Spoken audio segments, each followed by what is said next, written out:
Hello दोस्तों, नमस्कार। कैसे हैं आप? सब अच्छा होगा। चलिए आज हम हमारे पार्ट को आगे बढ़ाते हैं। इससे पूर्व वीडियो में हमने एक्सक्रीशन की डेफिनेशन देखी थी और उसके टाइप्स देखे थे। आज हम देखते हैं कि एक्सक्रीटरी ऑर्गन क्या होता है। और हम जानते हैं कि एक्सक्रीटरी ऑर्गन है जिसको हम हिंदी में क्या कहते हैं भाई? उत्सर्जी अंग कहते हैं। क्या कहते हैं? उत्सर्जी अंग। और जो ये उत्सर्जी अंग है इसकी डेफिनेशन क्या होगी? तो वे सारे ऑर्गन जो कि उत्सर्जन में भाग लेते हैं। अर्थात मैं कहूं उत्सर्जन की प्रक्रिया में भाग लेने वाले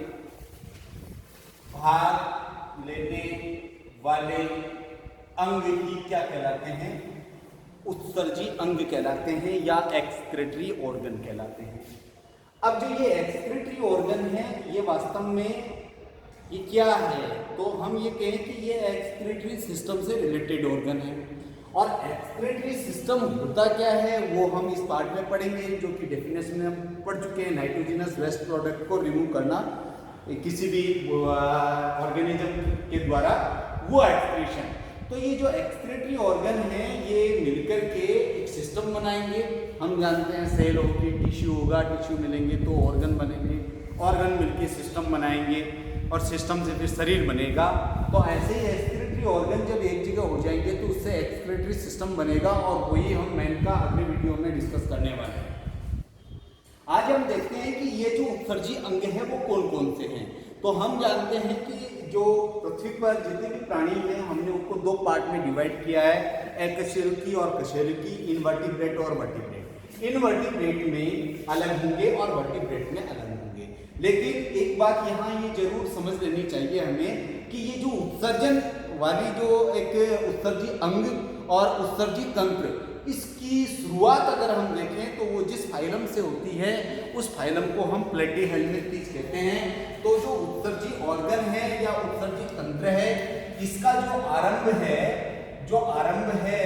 जो ओरिजिन है वो होता है प्लेटीहेल्मिन्थीज। इस फाइलम से, इस संघ से इसका आरंभ होता है। इससे पूर्व विशेष ऑर्गेनाइज्ड उत्सर्जी अंग या उत्सर्जन के लिए आवश्यक तंत्र ये नहीं मिलता। तो मेरे भाई हम देखते हैं कि एकशेरुकी प्राणियों में वो कौन कौन से ऑर्गन होंगे और कशेरुकी में कौन से होंगे। सबसे पहले हम प्रोटोजोआ की बात करते हैं। लेकिन आप जानते हैं कि प्रोटोजोआ तो खुद ही एक यूनिसेलुलर ऑर्गेनिज्म है। बहुत सारे ऐसे प्राणी जिनका शरीर एक कोशिकाओं से बना हुआ है। जब कोशिकाएं आपस में मिली, जब कोशिकाएं एक ही हैं, जब मिली नहीं, टिश्यू बना ही नहीं, तो फिर ऑर्गन तो होने का मतलब ही नहीं है।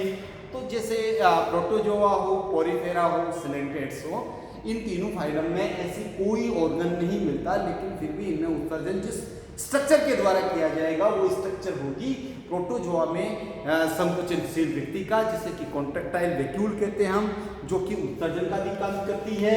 ये जो कॉन्ट्रैक्टाइल वैक्यूल है ये दो काम करती है, एक तो उत्सर्जन का काम करती है और दूसरा परासरण नियमन का काम करती है। परासरण नियमन, ऑस्मो रेगुलेशन। तो ये प्रोटोजोआ में हुआ। अगर हम स्पंज की बात करें, स्पंज को हम क्या कहते हैं? पोरीफेरा में रखते हैं। जो पोरीफेरा है तो पोरीफेरा जो है उसमें विसरण होगा और नाल तंत्र होगा। नाल तंत्र क्या होता है? यानी बहुत सारे, स्पंज का मतलब ही क्या है, पोरीफेरा का मतलब ही क्या है? ऐसे ऑर्गेनिज्म जिनके शरीर के ऊपर बहुत सारे छिद्र हों और वो छोटे छोटे जो छिद्र होते हैं उनको ओस्टिया कहते हैं। यानी जैसे मान लीजिए कि ये एक ऑर्गेनिज्म है, साइकोन है, इस पे बहुत सारे छोटे छोटे छिद्र होंगे और ये जो छोटे छोटे छिद्र हैं इनको हम ओस्टिया कहते हैं। और ये जिस छिद्र के द्वारा बाहर घूमते हैं उसे हम ओस्कुलम कहते हैं। तो हम ये कह सकते हैं कि जो स्पंज है उनमें एक्सक्रीशन का काम नाल तंत्र करता है। और उसके बाद में सिलेंटेटा को देखें तो आप जानते हो वहां पर टिश्यू ग्रेड स्टार्ट हो जाता है, यानी उत्तकीय सिस्टम स्टार्ट हो जाता है और वहाँ एक गुहा बनती है जिसे कि गैस्ट्रोन कहते हैं। और वो गुहा जो है खाने का और निकालने का दोनों का काम करती है, अर्थात वही माउथ है और वही एनस है। तो वो जो गैस्ट्रोवेस्कुलर कैनाल कैविटी है या गैस्ट्रोन है या जठर वाहिनी गुहा है, जठर वाहिनी गुहा, उसके द्वारा उत्सर्जन का काम किया जाता है। फिर बात करते हैं हम प्लेटिहेल्मिंथेज की। तो प्लेटिहेल्मिंथेज यानी फ्लैटवर्म्स चपटा शरीर जिनका होता है, जैसे कि हमारी आंत में पड़ा है पीताकृमि है, या भेड़ की आंत में पड़ा है जैसे कि लिवर फ्लूक है, तो उनमें ज्वाला कोशिकाएं होती हैं और इन ज्वाला कोशिकाओं को आप एक दूसरा नाम भी देते हैं जिसे कहते हैं हम फ्लेम सेल्स। और फ्लेम का मतलब आप जानते हो, यानी लो होती है, आग जलाते हैं तो उसकी जो लो निकलती है वही क्या होती है, वही फ्लेम होती है। तो इनको फ्लेम सेल्स क्यों कहते हैं, यानी प्लेटिहेल्मिंथेज में एक ऑर्गेनाइज सिस्टम बनना आरंभ होता है उत्सर्जन के लिए, और जो यहाँ पर जो सेल होगी उसके स्वतंत्र छोर पर बहुत सारे छोटे छोटे सीलिया लगे होंगे, और जब इधर से कोई मैटर गुजरेगा तो इनमें गति होगी और ऐसा लगेगा कि जैसे कोई फ्लेम हिल रही हो या ज्वाला हिल रही हो या कोई लो हिल रही हो। इसलिए इस तरह की जो स्ट्रक्चर होगी वो किस में मिलेगी, प्लेटिहेल्मिंथेज में मिलेगी। तो ये जो प्लेटिहेल्मिंथेज है उसमें फ्लेम सेल्स के द्वारा होगा। उसके बाद में हम निमेटोहेल्मिंथेज या निमेटोड्स में चलते हैं। तो निमेटोड्स में विशेष सेल्स मिलती है जिन्हें कि रेनेड सेल्स कहते हैं, और जो कि एच के आकार का यहाँ पर नर्वस सिस्टम बनता है उसके पास में ये स्थित होती है रेनेड सेल्स। उसके बाद में हम एनेलिडा में चले तो इनको बोलते हैं हम वृक्क या नेफ्रिडिया। नेफ्रिडिया को हम शुद्ध हिंदी में क्या बोलेंगे, वृक्क। और ये वृक्क जो है आपने अर्थवर्म पढ़ा होगा फ्रेंड्स ऑफ फार्मर, जिसमें कि 3 तरह के आपने नेफ्रिडिया पढ़े हैं, सेप्टल पढ़ा है, इंटेगुमेंट्री पढ़ा है, फेरेंजियल पढ़ा है। तो उसका काम क्या है, उसका काम है वेस्ट प्रोडक्ट को बाहर निकालना। और तुम्हें पता है, हम ये जानते हैं कि जो केचुआ है वो यूरियोटेलिक है, अर्थात यूरिया का उत्सर्जन करेगा, उसके लिए नेफ्रिडिया होते हैं। अब हम बात करते हैं इंसेक्ट की। बहुत सारे कीट, यानी पूरी दुनिया में जितने एनिमल्स मिलते हैं उनमें सबसे ज्यादा संख्या कीटों की है, और ये जो कीट वर्ग है, इंसेक्टा वर्ग है आर्थ्रोपोडा का, उसमें जो उत्सर्जन करने वाला ऑर्गन है उसका नाम है मेलपीकी ट्यूब्यूल्स यानी मेलपीकी नलिकाएं। और जो ये मेलपीकी नलिकाएं हैं इनके थ्रू अपशिष्ट पदार्थ को त्यागा जाता है जो कि सरफेस ऑफ बॉडी पर खुलती है।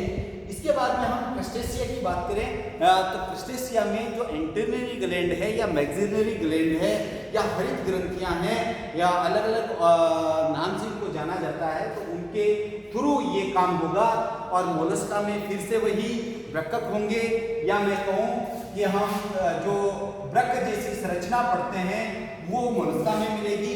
और इकाइनोडर्मेटा में देखें तो यहाँ पर आपको एक सिस्टम मिलता है, जिस तरह से नाल तंत्र आपको स्पंज में देखने को मिला वैसे यहाँ पर भी देखने को मिलता है इकाइनोडर्मेटा में। और वहाँ पर अमीगोसाइट्स नाम की सेल्स होती है, उनके थ्रू एक्सक्रीशन किया जाता है।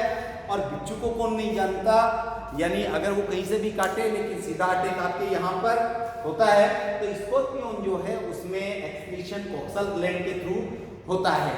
अब जो ये हमने इनवर्टिब्रेट के पढ़े, वैसे ही अगर हम देखें कि वर्टिब्रेट में तो हेमिकोडेटा सबसे पहला जो लोवेस्ट फाइलम, सब फाइलम की बात करें तो उसमें प्रोबोसिस ग्लैंड में, प्रोबोसिस ग्लैंड के थ्रू हेमिकोडेटा में होता है। और ये प्रोबोसिस ग्लैंड किसमें मिलती है, ये मिलती है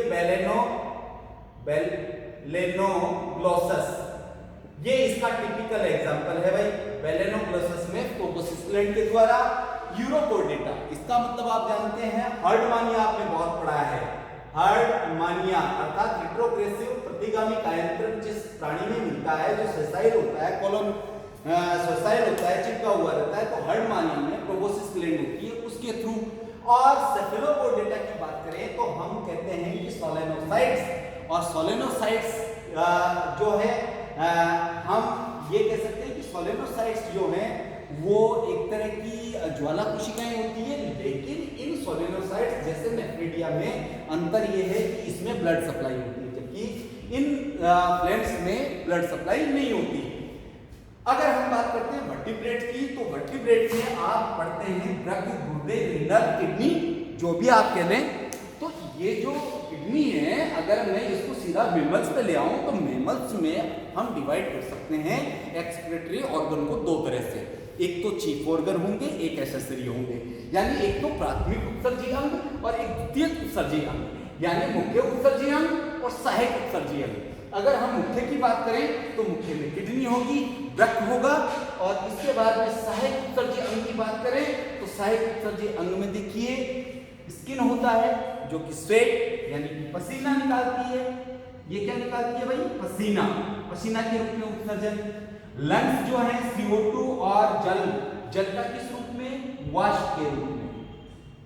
और आपको पता होना चाहिए 200 ml CO2 पर मिनट हमारे लंग्स आउट करते हैं।